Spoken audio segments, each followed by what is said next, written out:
कहानियों का चैनल एक समय की बात में आप सभी का स्वागत है।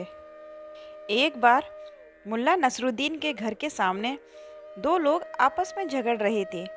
उनमें से एक चीख चीख कर कह रहा था, यहाँ से तुम तभी जा सकते हो तब मुझे मेरे मेहनताने के रूप में कुछ नहीं दोगे।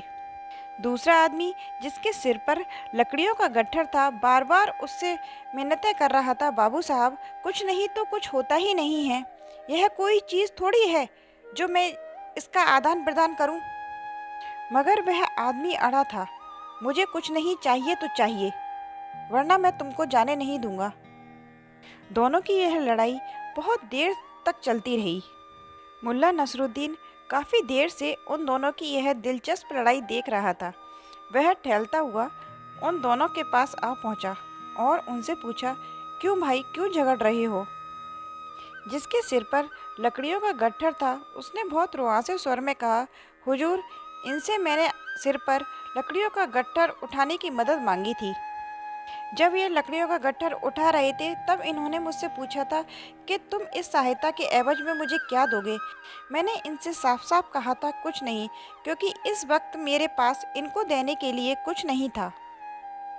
अब मुल्ला नसरुद्दीन ने दूसरे व्यक्ति से पूछा कि तुम कुछ कहना चाहते हो? हुजूर, मैंने कुछ नहीं पाने के लालच में ही तो इस व्यक्ति का गट्ठर उठाया था और इसके सिर पर रखा था। अब यह व्यक्ति बिना कुछ नहीं दिए ही यहाँ से जाना चाहता है। मैं तो बिना कुछ नहीं लिए इसे यहाँ से जाने नहीं दूंगा। मुल्ला नसरुद्दीन की समझ में सारी बात आ गई। उसने कहा, अब झगड़ना बंद करो, मैं इसके बदले में तुम्हें कुछ नहीं देता हूँ।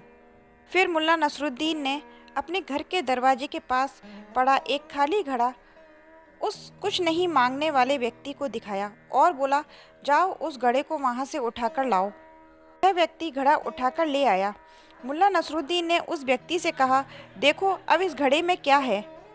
उस व्यक्ति ने घड़े में झाँक कर कहा, इस घड़े में कुछ नहीं है। ठीक है, मुल्ला नसरुद्दीन ने तुरंत उसकी बात पकड़ ली कि तुमने अभी कहा कि इस घड़े में कुछ नहीं है, अब तुम उस घड़े से कुछ नहीं निकाल लो और घड़ा वहीं रखाओ जहाँ से उस घड़े को लेकर आए हो। अब वह व्यक्ति असमंजस की स्थिति में थोड़ी देर तक तो वहाँ खड़ा रहा और फिर घड़ा जहाँ से उठाया था वहीं रख आया और अपनी राह चला गया। मुल्ला नसरुद्दीन ने गट्ठर लिए उस व्यक्ति से भी कहा, ठीक है भाई, अब तुम भी जाओ। मुल्ला नसरुद्दीन ने बड़ी आसानी से उन दोनों का झगड़ा सुलझा दिया था।